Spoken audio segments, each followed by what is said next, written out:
ওর পাগলামি আমি এখনই বন্ধ করছি।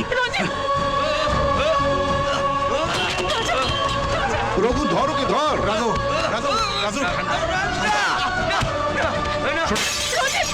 রঞ্জিত ওকে পারিস না বাবা, ওকে ঘা কত না দিলেও থামবে না। ছাড়ো আমাকে, ছাড়ো। শান্ত হ। রঞ্জিত ওকে পারিস না। রঞ্জিত,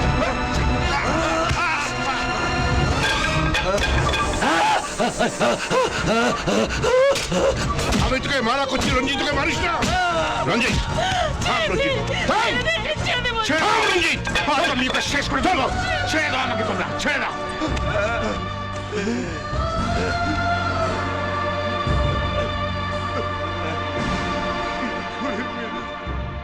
দেখুন, ওকে এরম নিষ্ঠুরভাবে মারধর করলে সমস্যা মিটবে না, ও তো আরো ভায়োলেন্ট হয়ে উঠবে।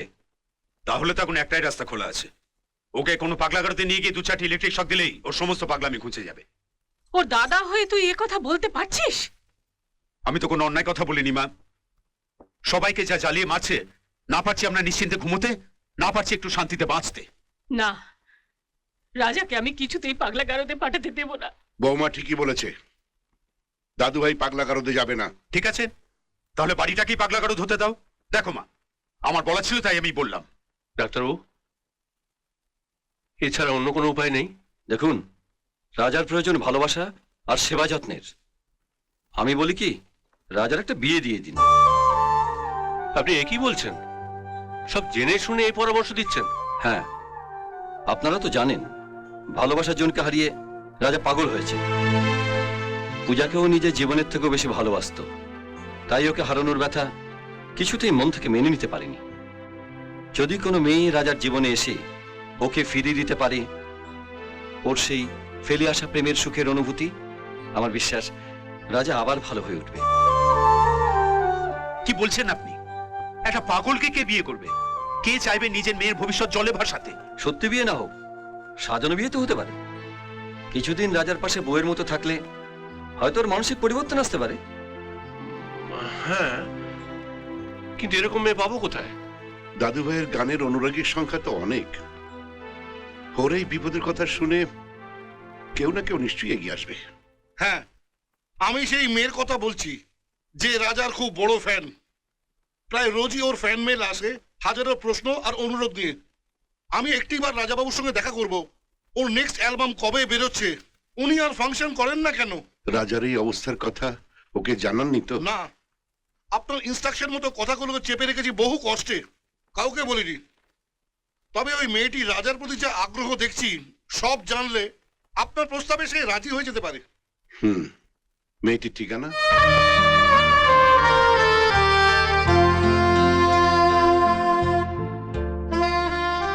রাজার ছবি? হ্যাঁ, আমি ওনার ভীষণ ফ্যান। যেমন মিষ্টি গানের গলা, তেমনি ভালো সুর। কিন্তু এখন ওর জীবন থেকে সব সুর হারিয়ে গেছে মা। মানে? মানে তোমার প্রিয় গায়ক এখন বদ্ধ পাগল। কি পাগল? হ্যাঁ, আমি হলাম ওর হতভাগ্য দাদু। আমি কি ওনাকে দূর থেকে দেখতে পারি? সেই জন্যই তো আমি তোমার কাছে এসেছি মা, যাতে তুমি খুব কাছের থেকে রাজাকে দেখতে পারো। বুঝলাম না। মানে একটা দুর্ঘটনায় রাজা তার জীবনের সব কিছু হারিয়ে ফেলেছে, এবং ডাক্তাররা বলেছে যদি কোনো মেয়ে রাজাকে বিয়ে করে আবার নতুন করে ভালোবাসা দিতে পারে, তাহলে তাহলে হয়তো রাজা আবার স্বাভাবিক হয়ে আসতে পারে। আপনি আপনি আমাদের কাছে ঠিক কি চাইছেন? আমি চাইছি কবিতা যদি কিছুদিনের জন্য আমাদের বাড়িতে গিয়ে থাকে, তাহলে হয়তো আমার নাতি হারানো সুরটা আবার ফিরে পাবে। ঠিক বুঝলাম না। মানে কবিতা কিছুদিনের জন্য আবার নাত বইয়ের অভিনয় করবে, এর জন্য যত টাকা লাগে আমি দিতে রাজি আছি। টাকা? মায়ের স্নেহ মমতার মূল্যায়ন কি টাকা দিয়ে হয় চৌধুরী বাবু? না না না, আমার কবিতায় অভিনয় করতে পারবে না। আমি সব আশা ভরসা হারিয়ে ফেলেছি, আমার একমাত্র ভরসা এখন কবিতা। এই বৃদ্ধ অসহায়ের প্রতি একটু দয়া করুন। কিন্তু চৌধুরী বাবু। মা, 1 মিনিট চৌধুরী বাবু, এসো।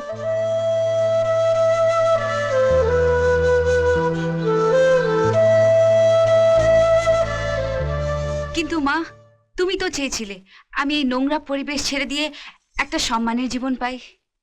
কিছুদিনের জন্য হলেও চৌধুরী বাড়ির বউ হয়ে আমি সেই সম্মানটা পেতে পারি মা। কিন্তু তাই বলে একটা একটা পাগলের সঙ্গে? এমনিতেও আমি কোন ভালো পরিবেশে থাকি মা? দিন রাত ওই গুন্ডা মাতাল লম্পটদের সঙ্গে মন জগিয়ে চড়ার থেকে একটা পাগলের সঙ্গে থাকা অনেক ভালো। আমার সেবা যত্ন দিয়ে আমি যদি আমার প্রিয় গায়ককে সুস্থ করে তুলতে পারি, তাহলে আমি মনে করব আমার জীবন সার্থক হয়েছে মা।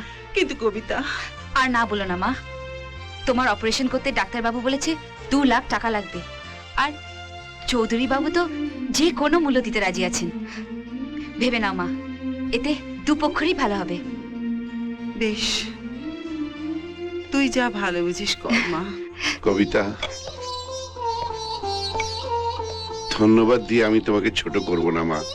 আমি চিরদিন আপনাদের কাছে কৃতজ্ঞ থাকব। কাল আমি এগ্রিমেন্ট পেপার আর টাকা নিয়ে আসব। তুমি তৈরি থেকো, আমি তোমাকে নিয়ে যাব। নমস্কার। নমস্কার।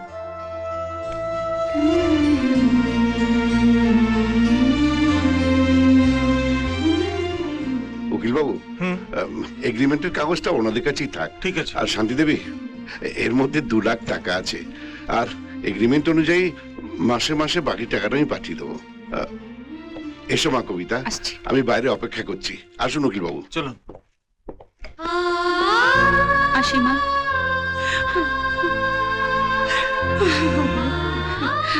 মনে করে ওষুধগুলো খেয়ে নিও, হ্যাঁ? আসি। ভালো থাকিস কেমন? হুম।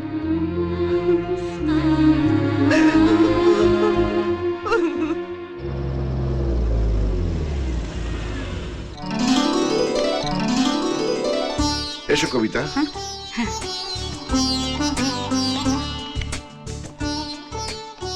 কবিতা, এরা রাজার বাবা মা। নমস্কার। বৌমা, এই হলো কবিতা। আমি ওর পরিচয় জানতে চাই না বাবা। আমার ছেলে সুস্থ হয়ে উঠুক, এটাই চাই। এসো কবিতা।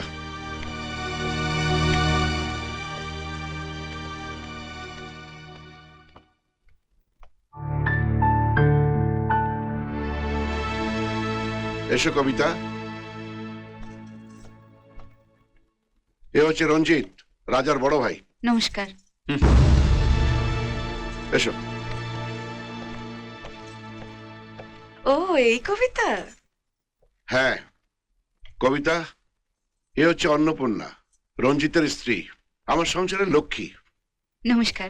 এসো বোন। ঠিক আছে ঠিক আছে, তোমাকে আর অত আদিক্ষেতা দেখাতে হবে না। যাও, নিজের কাজে যাও। যাও। এসো।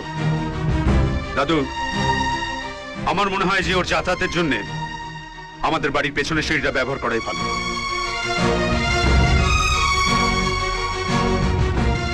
চলো।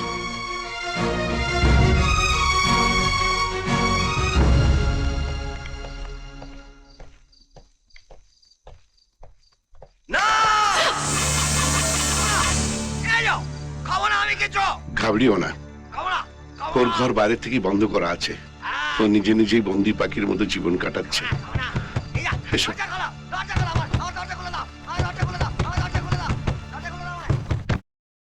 এসো কবিতা, চলো। এটাই তোমার ঘর।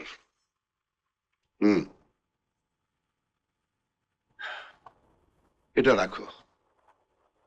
কখনো কখনো রাজার পাগলামি আয়ত্তের বাইরে চলে যায়, তখন এই টর্চের আলোটা ওর চোখে ফেললে ও ঠান্ডা হয়ে যায়। আচ্ছা।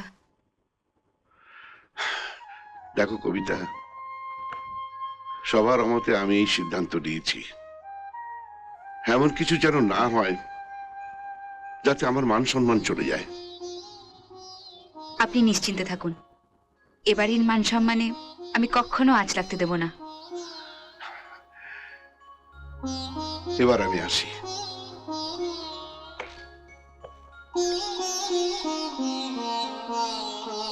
আসতে পারি? হ্যাঁ। আরে আপনি এখানে বসে কেন? সোফায় বসুন না। না না, ঠিক আছে। আচ্ছা, যদি কিছু মনে না করেন, আপনাকে একটা কথা জিজ্ঞেস করতে পারি? মানে আমি যখন পাগল ছিলাম। তখন কি আমি আপনার সঙ্গে এভাবে সম্মান নিয়ে কথা বলতাম, না আপনার সঙ্গে আমি অনেক দুর্ব্যবহার করেছি? না মানে আসলে আমি ভাবছি যে তখনকার সেই দুর্ব্যবহারের জন্য আপনার কাছে আমি ক্ষমা চাইবো, না আপনি আমার যে উপকার করেছেন তার জন্য আপনাকে আমি ধন্যবাদ জানাবো।